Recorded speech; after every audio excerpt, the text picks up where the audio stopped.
à toutes et à tous et bienvenue dans ce nouvel épisode de Simple.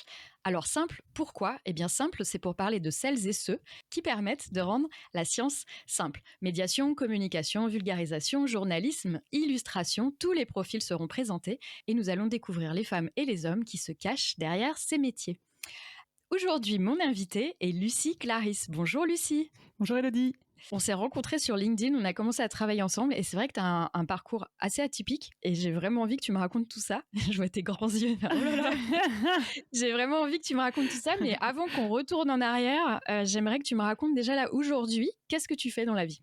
Je fais du dessin pour la science au sens large, c'est-à-dire que j'utilise le dessin, toutes les modalités du dessin, que ce soit la BD, l'illustration médicale ou le motion design, donc le dessin animé, pour expliquer des concepts complexes de science, pour les rendre accessibles et démocratiser la science comme ça. Toutes les sciences ?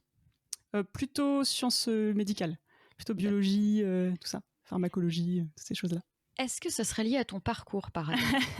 Oui, effectivement, puisque j'ai un doctorat en sciences de vie et de la santé. Ouais. J'ai soutenu ma thèse il y a 10 ans.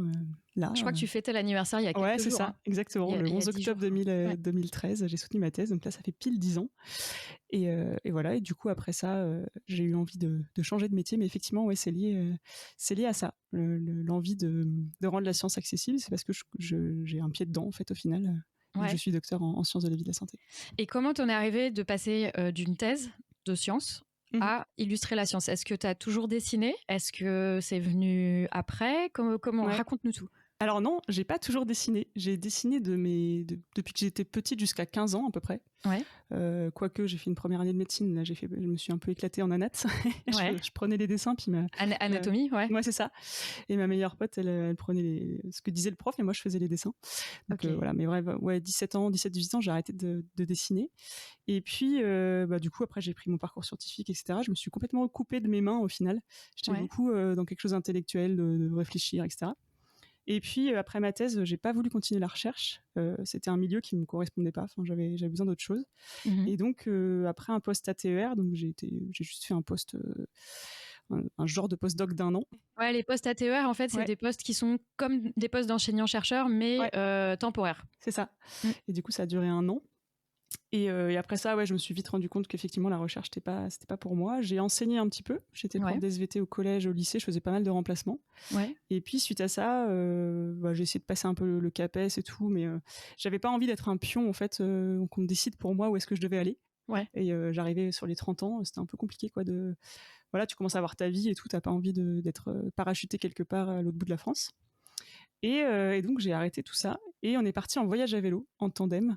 Ouais. Et donc je suis allée de ferme en ferme parce que mon compagnon de l'époque était paysan. Ouais. Et donc on est allé de ferme en ferme avec le projet de monter une ferme pédagogique sur une ferme. On savait pas quel type de ferme quoi. Et puis au bout de 2 mois et demi, on a sillonné un peu la France et l'Espagne en vélo. Et le truc vraiment qui est venu me chercher, c'est le pain.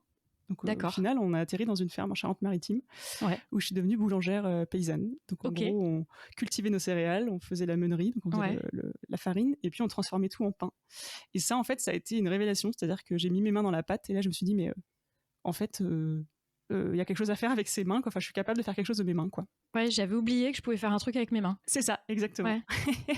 Ça a duré 1 an et demi, parce que c'est quand même très physique. J'ai perdu 10 kilos. Ouais, okay. C'était un four à bois, donc c'était vraiment physique. Et puis beaucoup de pain. On faisait 400 kilos de pain par semaine. Donc c'était ça doit être très intense. Ouais, c'était quand même pas mal, ouais. Et puis il y avait les marchés, tout ça, donc c'était vraiment super intéressant, mais c'était trop physique pour moi. Ouais. Et puis j'avais pas cette dimension finalement intellectuelle qui m'intéressait, enfin créative et intellectuelle, quoi. Ouais. Donc j'ai arrêté de faire ça et j'ai construit notre yourte parce qu'on habitait dans une yourte. Donc pareil, moi qui pensais être fâchée avec les tournevis et les perceuses, j'ai construit notre maison et ça a vraiment eu l'avantage ces 2 expériences de me remettre dans mes mains. Ouais. Et je me suis retrouvée par contre dans le fin fond de la Charente-Maritime à rien avoir à faire d'autre que regarder les oiseaux passer. Ouais. Et donc je me suis dit tiens, si je me remettais à dessiner, et là je me suis lancé le défi de faire un dessin par jour. Et donc ça a duré à peu près 1 an. Il y avait un thème ou Ouais, il y avait des thèmes. Après, tu as toujours des petites listes de prompts un peu partout. Oui, les Inktober. Ce genre d'Inktober, mais sur tous les mois, tu peux trouver des trucs. Effectivement, j'avais un thème et vraiment le challenge du jour, c'était ça, quoi, de faire un dessin par jour. D'accord. Et au bout d'un moment, je me suis dit, tiens, il y a peut-être un truc à faire. On commençait à me demander des logos, des trucs comme ça, les copains autour. Et je me suis dit, mais en fait, il y a peut-être un truc à faire entre le dessin et la science, quoi. Pour relier les deux et rester dans un métier un peu manuel, mais avoir le côté épanouissant de la recherche quand même, quoi, de rester un pied dans la recherche, quoi. En fait, relier tes deux tes deux passions, en fait. Mes deux pôles, quoi, vraiment. Ouais. Les mains et le cerveau. C'est ça, tout à fait. Et il y avait du besoin, donc c'est là où j'ai eu de la chance, quoi. Je suis arrivée à un moment où ça se développait pas mal, quoi. C'était il y a 4-5 ans. Et ouais, du coup, c'est vraiment arrivé au bon moment, je pense. Donc là, tu as quitté ta ferme? Ouais, c'est ça. Enfin, genre, je travaillais de chez moi, mais ouais, j'étais à côté de la ferme, ouais. Et je me suis formée au graphisme d'abord. Alors, sur Internet, hein, j'ai fait une formation en ligne parce que c'est vrai que j'étais un peu loin de tout. Puis c'est compliqué de reprendre des études, passer 35 ans, tout ça, quand t'as pas forcément les ressources financières pour le faire. Ouais. Donc, je me suis formée en un an, là, avec un truc sur Internet, une école en ligne, quoi. Ouais. Et donc, je suis devenue graphiste, illustratrice. Ouais. Et donc là, j'ai commencé à faire un peu des logos, des trucs comme ça pour des boîtes classiques, un peu du bouche à oreille. Et puis, il y a un premier chercheur qui a décidé de me faire confiance. Et c'est de là que tout est parti, en fait. D'accord. Et ça, c'était il y a combien de temps? Il y a 3 ans? Plutôt 4 ans et demi, un truc comme ça. 4 ans et demi, ok. Ouais. Et depuis, ça fait 4 ans et demi que tu dessines pour la science? Ouais, c'est ça. Et tu vois une évolution ou pas dans ce que tu fais, dans ce que tu aimes faire? Ah ouais, carrément. Ouais, déjà au début, je faisais que de la BD ou du graphisme pur et dur, c'est-à-dire infographie, je faisais des logos, tout ça. Ouais. Et en fait, j'arrête pas de me former à des nouveaux trucs. Il y a eu l'arrivée de la facilitation graphique, ça, je connaissais pas ce truc-là. C'est quoi? En gros, tu utilises le dessin pour expliquer des trucs en direct. Ouais. Par exemple, sur des congrès, dans des conférences, etc. Et en gros, t'es à côté, t'as le chercheur qui parle, puis toi, t'es à côté dans un petit coin, et on projette ton dessin qui se forme au fur et à mesure de ce que raconte le chercheur. Ça doit être un méga challenge. Alors, tu prépares en avance, tu t'informes un peu pour pas être juste tout à fait submergé d'informations compliquées. Submergé d'infos et pas savoir trop quoi faire. Ouais, ok, donc ça demande une préparation, tu lis, tu t'informes un peu. Le chercheur, en général, t'envoie plein de documents. D'accord. Tu reçois plein de trucs, tu sais un peu de quoi ça va parler. Des fois, il te donne carrément l'abstract ou en tout cas le résumé de ce qu'ils vont dire. Parfois, ils t'envoient carrément leur diaporama. Et donc, ça te permet de te familiariser avec le sujet, parce que bon, on est spécialiste quand on est docteur d'un truc, mais on n'est pas calé dans tous les sujets qui touchent à loin de la science, quoi. Heureusement. Mais ouais, du coup, ça te permet de te familiariser avec le truc et puis de préparer une petite bibliothèque de pictos pour arriver avec des petits dessins un peu tout faits dans ta tête, quoi. Ouais. Et puis voilà, après t'arrives et tu prends un peu ce qui se dit et en fait t'es obligé de te mettre dans une forme de flow qui est assez grisante quand t'arrives à te mettre dedans. Ouais. Parce que tu lâches un peu le mental et paf, tu arrives à analyser un peu ce qui se dit et à dessiner au fur et à mesure, quoi.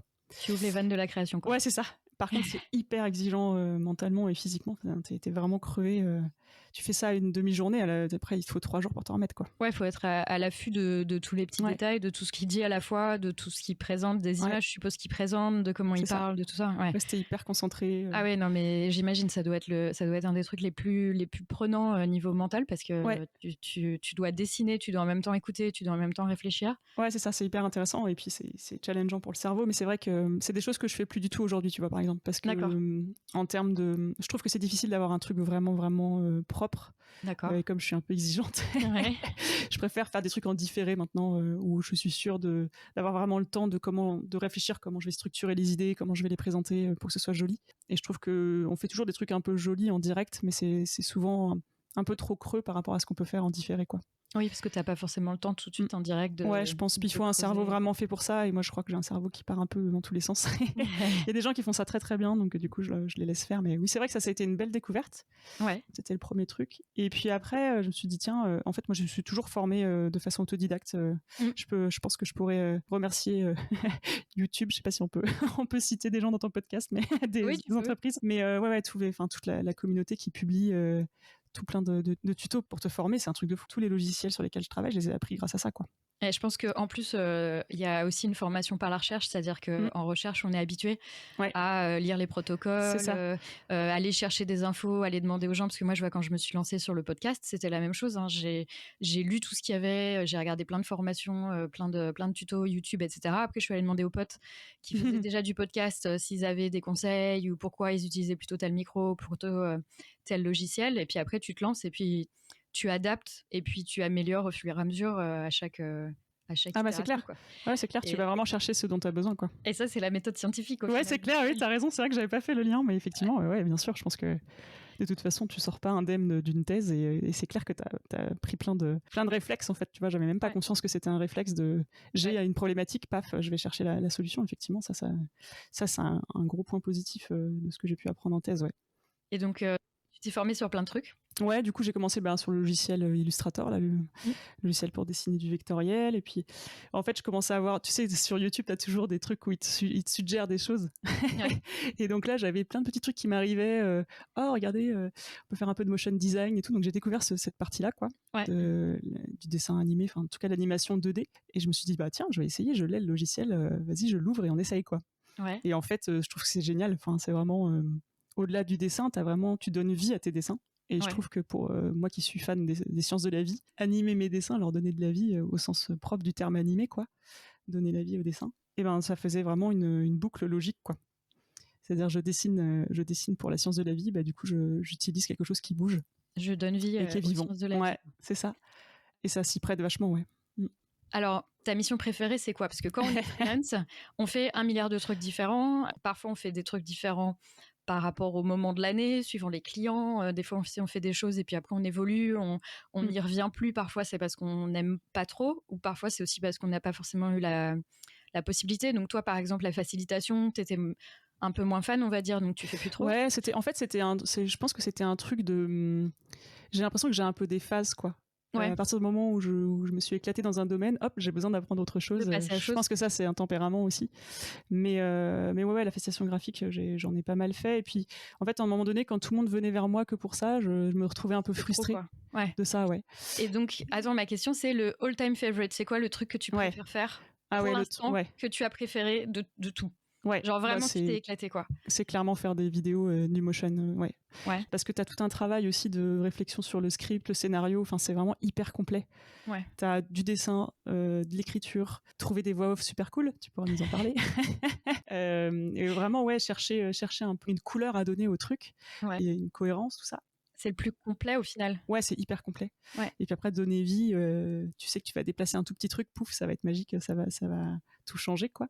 Ouais. Et non, vraiment, ouais, faire de l'animation 2D, et je pense même un jour je ferai de la 3D parce que j'ai commencé à me former et je trouve ça fascinant, enfin tout ce que tu peux faire, quoi. Ah bah, carrément. Ouais, je pense que la vidéo c'est vraiment mon truc. Et t'as commencé ça quand, la vidéo? Pour le coup, là j'ai fait 2 formations assez solides. C'était en 2021 pendant le Covid, là. D'accord. En fait, il me restait du CPF à fond et puis j'avais un peu de trésorerie. Donc je me suis dit bah tiens, allez, on y va, on va se chercher à se professionnaliser là-dedans. Et voilà, du coup j'ai fait ces 2 petites formations coup sur coup, quoi, pendant le Covid. Ok. D'ailleurs, je mettrai peut-être le lien de ce qu'on a. Carrément, avec plaisir. Qu'on a fait, sur lequel j'ai mis ma voix. Le premier travail qu'on a fait ensemble, d'ailleurs, après juste s'être rencontrés sur LinkedIn. Ouais, c'est vrai. Je mettrai ça en lien pour que les auditeurs et les auditrices puissent découvrir. Quelle a été au final ta première vraie expérience de vulgarisation? C'est vrai que comme j'ai commencé, comme je te disais, à faire du graphisme pour des entreprises lambda, vraiment le tout premier truc que j'ai fait, c'est pour Sébastien Roger à Tours, qui est un ancien collègue. En fait, il était chercheur dans le labo où j'ai fait ma thèse, et puis il a changé de labo, il est devenu directeur de labo de son labo, qui vient d'être labellisé INSERM, bravo. Et lui, bah, en fait, c'est un collègue et un ami, quoi, et il m'a fait confiance, il m'a dit écoute, j'ai un projet en collaboration avec Centre Sciences, qui est un centre qui permet de promouvoir la science par chez nous en Centre-Val de Loire. Et donc avec Béatrice Saulnier qui travaille pour eux. Et donc ils m'ont dit bah en fait on a un petit peu de budget là sur un projet, on voudrait faire une BD. Et donc ça parlait des exosomes. Un exosome, c'est une toute petite vésicule qu'il y a dans les cellules, qui contient plein de trucs, qui permet aux cellules de communiquer entre elles. Et donc dans ce laboratoire, ils travaillent là-dessus. D'ailleurs, c'est la fameuse vidéo dont je parlais, je vais mettre en description. Oui, c'est ça qui est rigolo. En fait, la première BD que j'ai fait, donc c'était il y a 3 ans. C'était sur ce sujet-là, et ça correspondait au début de la thèse de Thomas, le thésard avec qui on a travaillé pour Sébastien, qui finissait sa thèse cette année, et donc du coup en fin de projet, ils ont eu envie d'utiliser l'argent qui leur restait pour faire la vidéo qu'on a faite ensemble. T'as bouclé la boucle, en fait. Voilà, c'est ça, tout à fait. On est parti d'une BD et on est arrivé à une vidéo. Et c'est super chouette. Ça sera de la vidéo 3D. Peut-être. L'animation 3D. Ouais, on va déjà. Alors, tu sais, c'est quand même assez large l'animation, que ce soit une motion ou même là, j'ai fait pas mal d'animation tradi aussi dans cette vidéo. Ouais. C'est-à-dire, tu sais, frame par frame en fait, image par image. C'est ça la différence en fait entre le motion design. Ouais. Tu avais fait un post qui expliquait bien la différence. C'est ça. En gros, le motion design, tu prends des formes que tu vas déplacer. Mettre des petites images clés à différents endroits de ta timeline, du temps, quoi. Et donc après, le logiciel, il va calculer, il va interpoler différentes positions de cet objet, de cet objet graphique. Alors que le frame par frame, l'animation traditionnelle, en gros, tu dois faire, en fonction de ta fréquence d'images par seconde, tu dois faire autant de dessins que ce que tu as d'images par seconde. Par exemple, si tu travailles en 25 images par seconde, tu dois faire 25 images par seconde, donc 25 dessins, quoi. Donc si tu veux faire une petite vésicule qui se déplace et qui traverse l'écran, bah, tu dois faire, si ça dure une seconde, il faut que tu fasses 25 dessins où elle se déforme. Donc c'est beaucoup plus de taf. Ouais, par contre, c'est hyper marrant parce que du coup, tu peux vraiment donner vie et ça peut donner un truc beaucoup plus organique en fait, beaucoup plus vivant. Et puis peut-être beaucoup plus proche de ce que tu veux aussi, non ? Ouais, carrément. Après, j'aime beaucoup le motion aussi. Ouais, puis tu peux les compiler, là, c'est ce que j'ai fait sur la vidéo. Tu peux utiliser les deux techniques, c'est ça qui est super chouette. Est-ce que tu as un souvenir d'un truc que tu as fait, tu vois, d'une expérience professionnelle, d'un projet sur lequel tu as travaillé, qui t'a fait vraiment plaisir, ou tu as eu vraiment l'impression de servir à quelque chose ? La grande question. La grande question. Ouais, c'est ça. Bah, moi, j'ai toujours besoin d'être utile, donc c'est vrai que j'espère que ça sert. Oui, mais ça sert. Ça sert, mais c'est vrai qu'il y a des projets où vraiment on voit, enfin, il y en a certains, on n'a pas de retour, on ne sait pas trop. On envoie un peu un truc et puis voilà, on espère que ça soit utile. Parfois, on n'a même pas de retour vraiment des gens qui écoutent, par exemple, ou des gens qui regardent, ou je sais pas quoi. Et puis, des fois, on a vraiment un retour direct et ça fait hyper plaisir. Ouais, je comprends. Je pense que j'ai deux trucs. On a fait une expo numérique, du coup, c'est l'avantage de bosser avec des collègues qui sont aussi calés en web. Et donc, on a travaillé pour un labo qui travaille sur le microbiote. Et c'était génial. Les bactéries qu'on a, ça, dans notre corps. Hein. Ouais, c'est ça, le microbiote intestinal, là, en particulier, parce que c'est des bactéries qui nous aident dans l'intestin. Mmh. Et on a fait une expo hyper rigolote, bien conçue à la base par le laboratoire. Ouais. Et on a dessiné des petits cacas et des petites bactéries, et c'était sympa. Et c'était une expo interactive sur le web. Et ça, c'était vraiment chouette de découvrir un autre milieu, en fait, parce que moi, le web, je connaissais pas du tout. Et de devoir adapter mes dessins à ça. Et c'était une super bonne expérience parce qu'il y a eu pas mal de retours comme quoi c'était intuitif, comme quoi ça servait. Parce que le public cible, c'était des lycéens, des collégiens. Et donc, on est vraiment allé les chercher sur un sujet un peu complexe. Et en gros, j'ai fait le parallèle entre une appli de rencontre et donc le microbiote avec les aliments et notre intestin, quoi. Et voilà, du coup, c'était marrant. Alors donc ça, c'est ton premier meilleur souvenir de ce que tu as fait. Et puis, j'ai couvert ça c'était plutôt une fierté.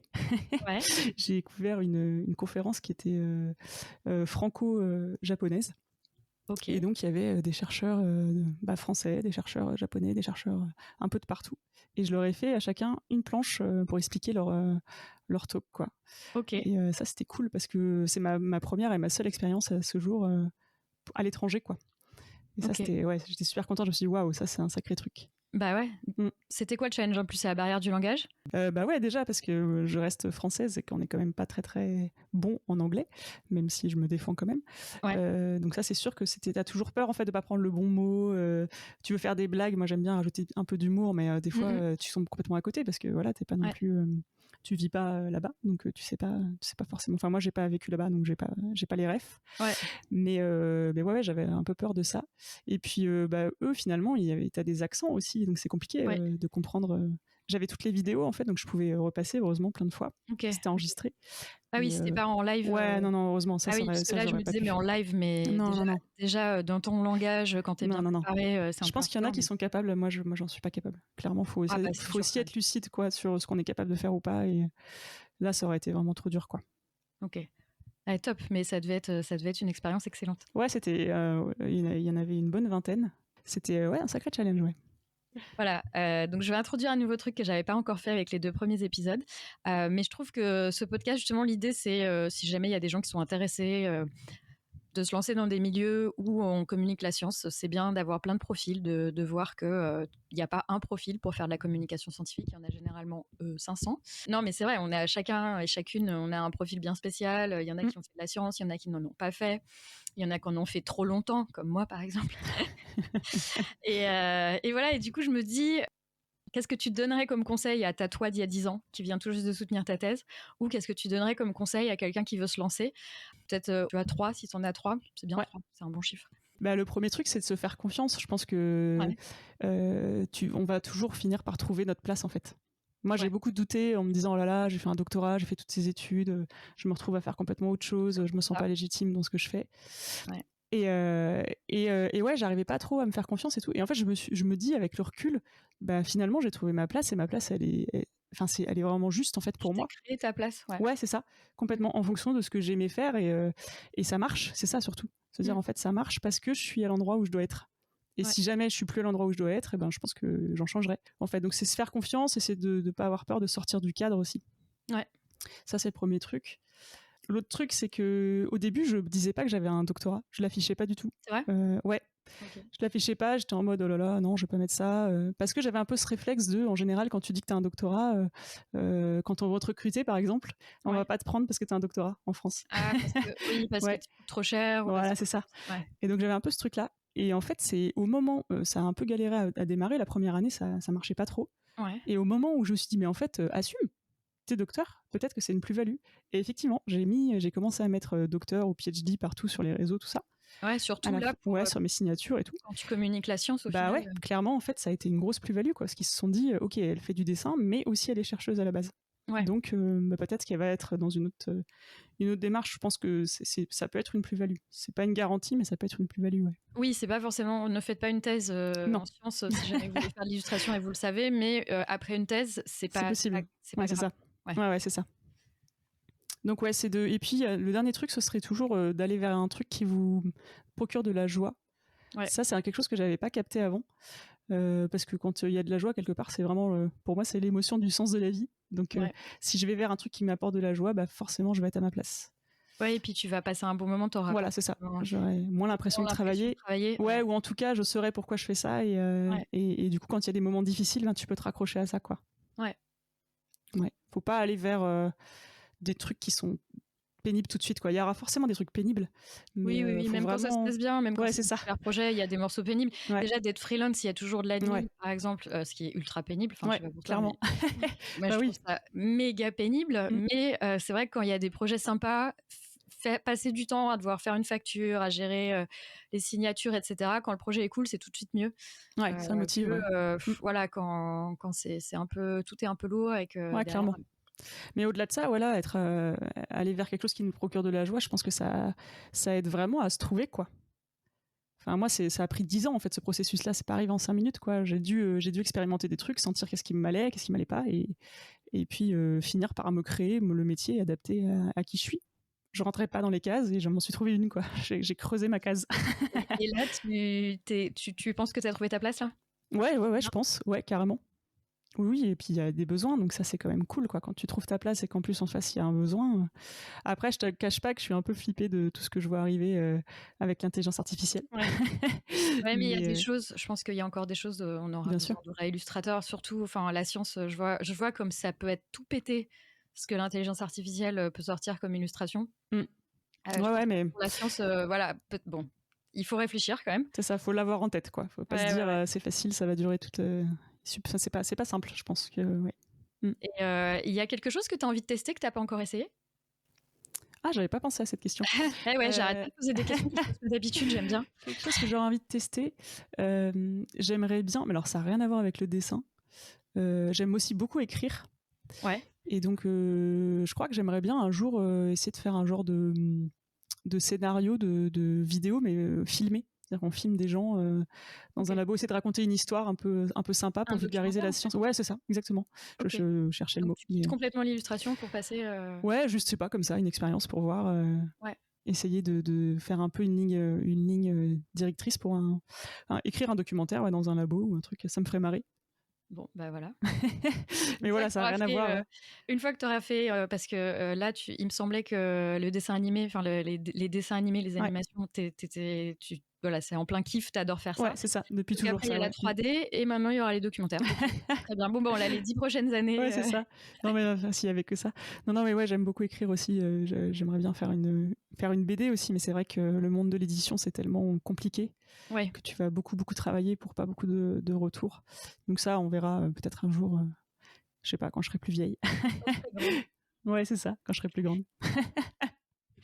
Est-ce qu'on arrive vers la fin de ce podcast? Est-ce qu'il y a quelque chose qu'on n'a pas abordé que tu aimerais aborder maintenant ou on a tout couvert et on a tout raconté? Peut-être juste mon statut, parce que je pense que c'est quelque chose qui est pas hyper connu et pourtant, moi, c'est quelque chose clairement qui m'a aidé. Si j'étais pas dans une coopérative, je ne me serais pas lancée.